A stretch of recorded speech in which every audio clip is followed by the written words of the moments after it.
Now let's talk about pre- and post-game huddles, a concept we borrowed from a long-standing tradition in sports. Coaches use pre-game huddles to strategize, inspire, and sometimes remind players of particular skills to work on. Like in basketball, coach might say something like, "Remember to use both chest and bounce passes," or "Don't forget to square up before you take a shot," or "Talk to each other on the court."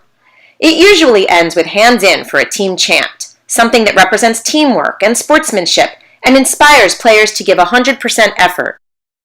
For after-school sports and recreation, we encourage recreation leaders to begin each new activity with a pre-game huddle to maximize youth engagement and minimize disengaged or disruptive behaviors.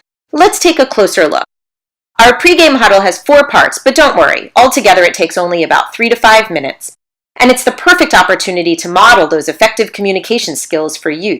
So it goes best when you sit in a circle, have everyone's attention before you begin, and speak clearly with lots of energy, so you generate enthusiasm for the day's activity. First, activity instructions.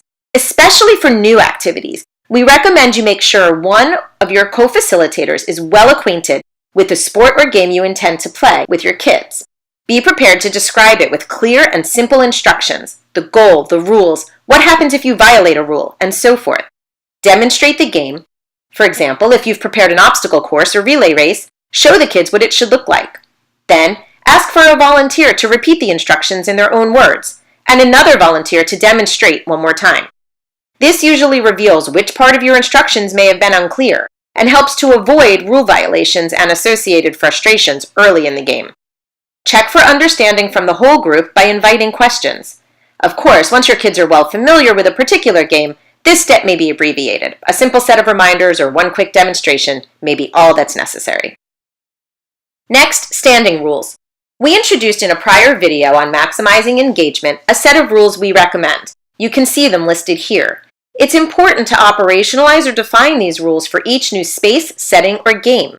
Follow directions may need no further explanation, but what does it mean to be respectful, for example, if there's equipment involved? Or to be where you're supposed to be while you're waiting your turn to bat or when you're on or off the field. It's especially important to identify the boundaries when you're outside on a large field where it's easy for youth to wander away, especially if they see neighborhood friends on a court or field nearby.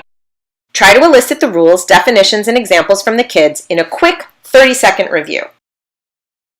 Sometimes coaches and recreation leaders like to highlight a particular skill of the day or skill of the week, something they want their youth to really focus on. This can be a good reminder to youth, for example, to cheer on their teammates, remain calm if they're called out, maintain control if they're frustrated by a referee's bad call, and to remain a good sport, whether or not they win or lose. We encourage you to be creative and flexible regarding the extent to which you talk with youth about leadership skills during your pre-game huddle. We'll focus on these skills explicitly in the post-game huddle.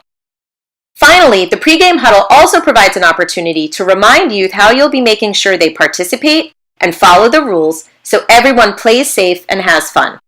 In a prior video on minimizing disruptions, we introduced a few strategies that included yellow and red cards, like we use in soccer, to provide warnings and penalties to individual youth, and a good behavior game by which the full group can systematically lose points for rule breaking and earn rewards for rule following. You may want to refresh your memory by reviewing Minimizing Disruptions behavior video. So there you go, our quick and easy pre-game huddle to help you set up for a high-energy, full of fun, but safe and controlled afternoon sport or game. On 3! 1, 2, 3, have fun!